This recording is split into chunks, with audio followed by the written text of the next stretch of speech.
کیونکہ آپ لوگ ایجوکیٹڈ لوگ ہیں، اور میں ہر سال پڑھتا ہوں اس بات کو دوسری جگہوں پہ جہاں پر بھی اشرا پڑھتا ہوں. یہ بات آپ لوگ ذہن میں رکھیں. قاسم کا بدن کا اساسینیشن قاتل یزیدیت نے اس دور میں ایک ہی بار کیا، لیکن قاسم کا کیریکٹر اساسینیشن خود چاہنے والوں سے ہر سال ہوتا ہے. کیریکٹر اساسینیشن کیا ہے؟ تہمت، شادی کی تہمت، مہندی، یہ سب قاسم کا کیریکٹر اساسینیشن ہے. جبکہ نہ کربلا کے میدان میں شادی ہوئی، نہ قاسم دولہا بنے. العیاذ باللہ، العیاذ باللہ، خدا معاف کرے ہم سب کو. قاسم کی جو نسبت جس عورت سے دی جاتی ہے کبرا سے، کبرا حضرت قاسم کی بھابھی تھی اور شوہر حسن مثنیٰ زندہ تھے. 10ویں صدی میں کربلا کے بعد 61ویں ہجری یعنی 10ویں سینچوری میں مینیپولیشن اسلام کے اندر بہت ہوا. بہت سارے روایتوں کو گھسایا گیا، بہت سارے چیزوں کو ختم کیا گیا، بہت سارے یعنی لوگوں کو رلانے کے لیے نہ جانے کیا کیا کیا گیا. اس کے اندر یہ روایت یعنی جو اصل روایت نہیں ہے، جھوٹ، تہمت، اس کے بعد سے اسلام کے اندر آئی. اتفاق سے اس رواج کو اتنا پھونکا گیا، آج انسان کی ضمیر نہیں ماننے کے باوجود بھی اتنا وہ عادت کر چکا ہے کہ وہ نوحے میں پڑھتا ہے پابندی سے 7 محرم بیان کرتا ہے. بعض نوحے ہوتے ہیں، کبرا نے کہا قاسم دولہا کس سونے بند میں سوتے ہوئے، ہماری طرف چلتا ہے. یہاں پہ نہیں معلوم یہ کون سے نوحے چلتے ہیں حضرت قاسم کے. خدا کی قسم وہ میدان شادی کا میدان نہیں تھا. وہ جو قاسم کے بارے میں کہا جاتا ہے 14 سال کا بچہ، امام کا بھتیجا، امام کا بیٹا، جو مقصد صرف کربلا میں قربانی کا مقصد، جو امام قدم بقدم یہ بتاتے ہوئے لے کر آ رہے ہیں کہ لوگوں کو وہاں پہ ہمیں قربان ہونے جانا ہے. کبھی یہ نہیں بتایا کہ کربلا میں ہمیں جا کر قاسم کا ریسپشن کرنا ہے. نہیں ہے. آپ لوگ تحقیق کریں، آپ لوگ جائیں، دیکھیں، اسٹڈی کریں. خدا را قاسم کو اس الزام سے باہر کریں، بری کریں. یہ کیریکٹر اساسینیشن ہے ایک امام کے فرزند پر. امام حسین کا سر نیچے ہو جائے گا. جس امام حسین کی بیٹی سے نسبت دیا جا رہا ہے وہ بیٹی امام حسین کی حسن مثنیٰ کی بیوی ہے. حسن مثنیٰ امام حسین کے داماد، اور کربلا کے اندر موجود روز عاشورہ وہ زخمی ہوئے زندہ تھے. ورنہ اگر خدا نخواستہ شہادت ہو جاتی تو ایک احتمال، وہ بھی شہادت کے بعد اسلامی قانون یہ ہے کہ 4 مہینے تک، اس میں بھی احتمال نہیں دیا جا سکتا. یہ تو کھلی تہمت رائج ہو چکی ہے ہمارے درمیان. یہ جب تک ہم منہ نہیں کھولیں گے، یوتھس کو نہیں بتائیں گے، جوانوں کو نہیں بتائیں گے، ایجوکیٹڈ لوگوں کو نہیں بتائیں گے، انٹلیکچوئلز اگر خدا نخواستہ خاموش رہیں گے، علماء خاموش رہیں گے، کل کے دن امام حسین، امام زمان، حضرت زہرا، امام حسن سب دامن پکڑیں گے، کہیں گے تو ہمارے خاندان پر خدا نخواستہ غلط رشتے کا الزام لگایا.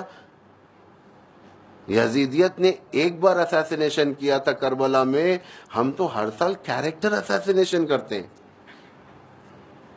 جوان، میں نے سنا کہ آج کوئی ذاکرہ جو لیڈی، محترم لیڈی یہاں پر جو پڑھتی ہیں صبح میں، انہوں نے اس رسم و رواج کو ڈینائی کیا باقاعدہ، یعنی کنڈم کیا ہے.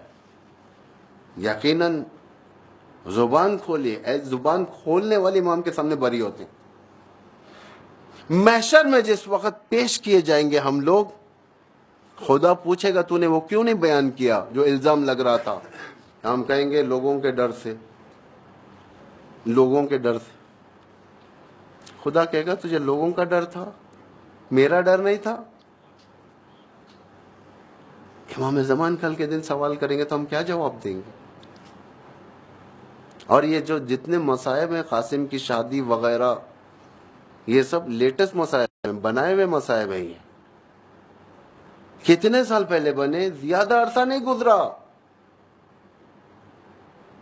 ایک عزاداری کی تاریخ اگر آپ دیکھیں گے، جس عزاداری کی تاریخ میں بعض ایسے مصائب جو مینیپولیٹڈ، جو شمال ایران میں بنتے تھے اور اس کے بعد وہاں سے ایکسپورٹ ہوتے تھے عراق کے اندر پڑھا جاتا تھا. اس دور میں آج کی دور کی طرف فکر نہیں تھی، لوگ کتاب لے کر ممبر پر بیٹھ کر مصائب سناتے تھے.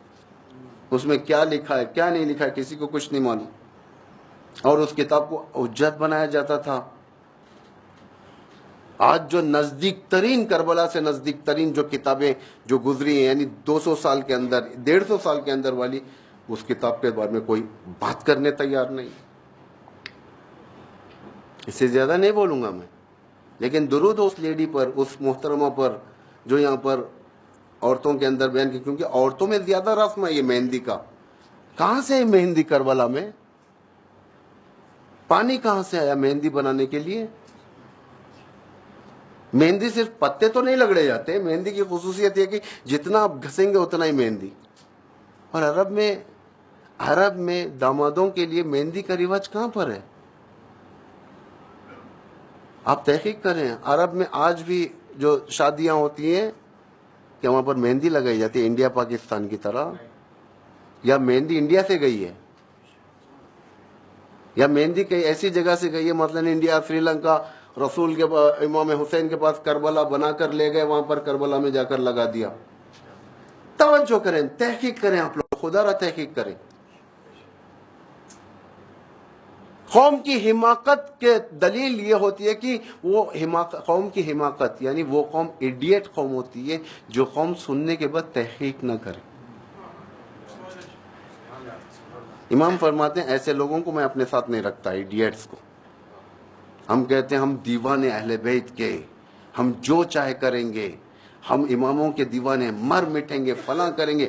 دیوان ہیں، اشعار بھی ہیں، ہم علی کے دیوانے، یا کہیں پر دیوانے. اماموں کو دیوانوں کی ضرورت نہیں ہے، انٹلیکچوئلز کی ضرورت ہے.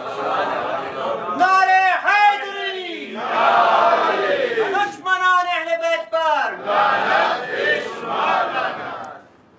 انٹلیکچوئلز چاہیے امام کو. دین میں فقیہ ہونا چاہیے انسان. فقیہ سے مراد مجتہد نہیں ہے، کم از کم دین آموزی ہونی چاہیے ہمارے پاس. اتنا تو ہمارا لاجیکل مینرز ہے کہ ہم دیکھیں آیا بات صحیح ہے یا نہیں ہے. اگر کوئی بات سنا دی جاتی ہے تو انسان تحقیق کرتا ہے کہ یہ بات صحیح ہے یا نہیں ہے، یا ہم ایسے ہی کسٹمز کی طور پر چلاتے ہوئے جا رہے ہیں کربلا کو. یہ روایتیں انقلاب کربلا کے اوپر ایک دھبا ہے. معلوم ہے لوگوں تک بات جاتی ہے، لیکن افسوس یہ ہوتا ہے کہ انسان اس کو ریپیٹ کریں. پھر بعض جگہ تو ایسے میں مجلس پڑھ کے اترا، یہ سب بیان کر کے نیچے وہی مہندی کا نوحہ شروع ہو گیا. ہمارا کام ہے وما علینا الا البلاغ المبین، علینا البلاغ علیک البلاغ و علینا الحساب. اللہ کہہ رہا ہے تیرا کام ہے پہنچانا، حساب میں لے لوں گا.